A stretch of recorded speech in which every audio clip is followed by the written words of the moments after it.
One of the greatest actresses of Hollywood's golden age is Joanne Woodward. She's also known as the wife of one of Hollywood's greatest actors, Paul Newman.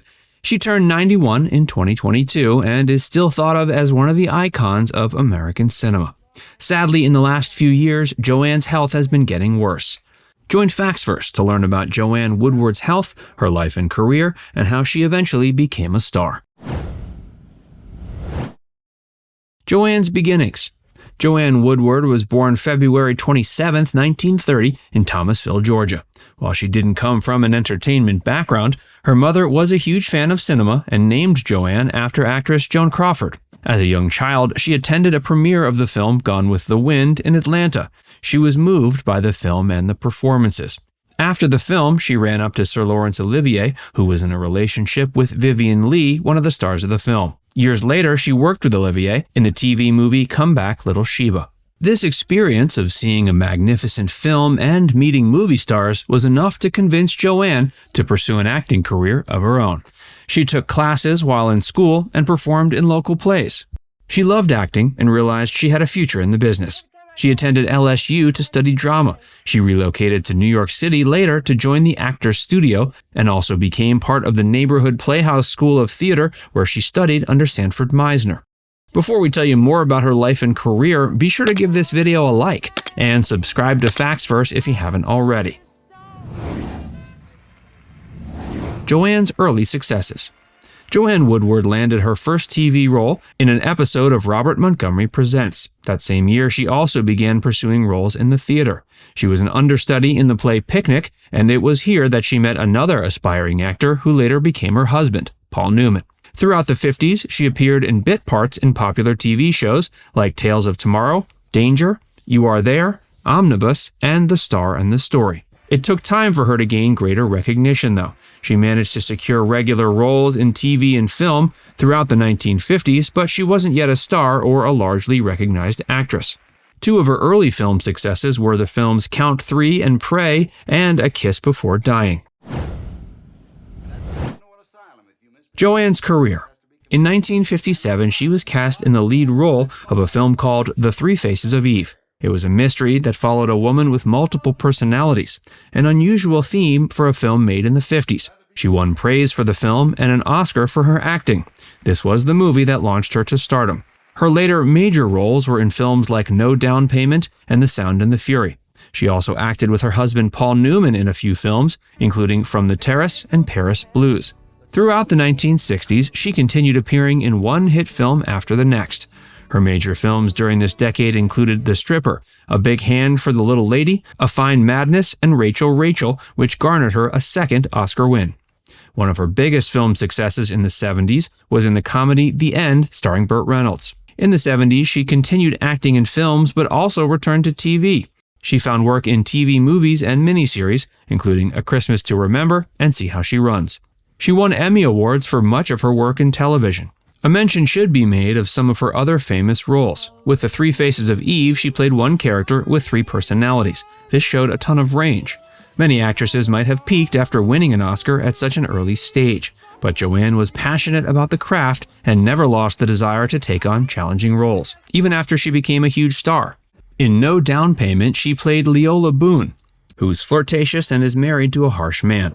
This fascinating and often overlooked drama dealt with many of the social issues America faced at the time. These included racism, alcoholism, promiscuity, changing social mores, and more. In Signpost to Murder, she played a mysterious, dark character who escapes to a woman's refuge while hiding secrets of her own. In her later years, she was probably best known for her role as Sarah Beckett in Philadelphia and as the narrator for Martin Scorsese's film The Age of Innocence. Some of her best work, of course, was when she acted alongside her husband, Paul Newman. Joanne Woodward and Paul Newman. The two were a power couple and among the great talents of their generation. They met in the 50s while working on Picnic together. Later, after Paul divorced his wife, he and Joanne were married January 29, 1958. The two of them acted together in a few films, and Newman even directed some of these films, such as Rachel. Both of them were, of course, Oscar winners and highly respected by colleagues, critics, and audiences. They worked together in the films Winning and WUSA, which became major hits and were probably the best-known films in which they collaborated. While Joanne loved being a film star and was passionate about her career, she also was dedicated to her family. She and Paul had 3 children together. They were married until Paul's death in 2008, married for 50 years. Joanne Woodward's life and legacy.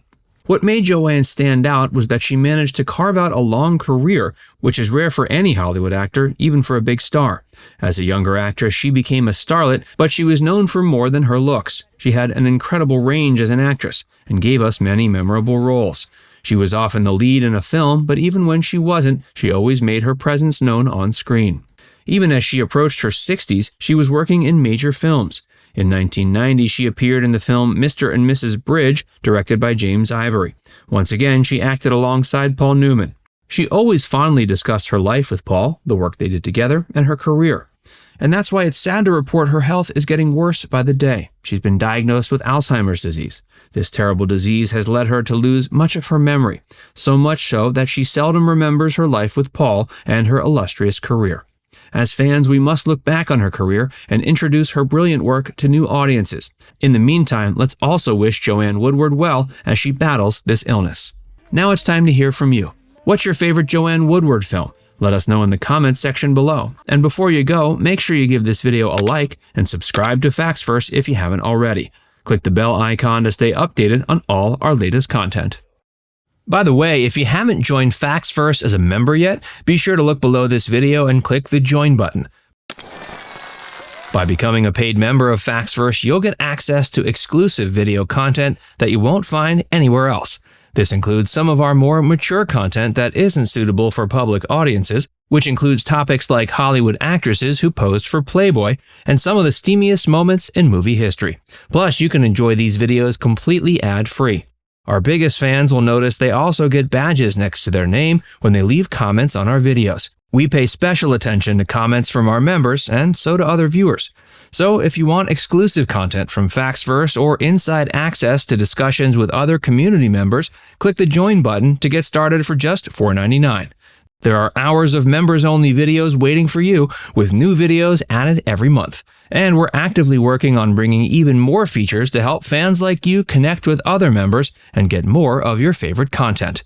Just click Join, and we'll see you inside the membership tab.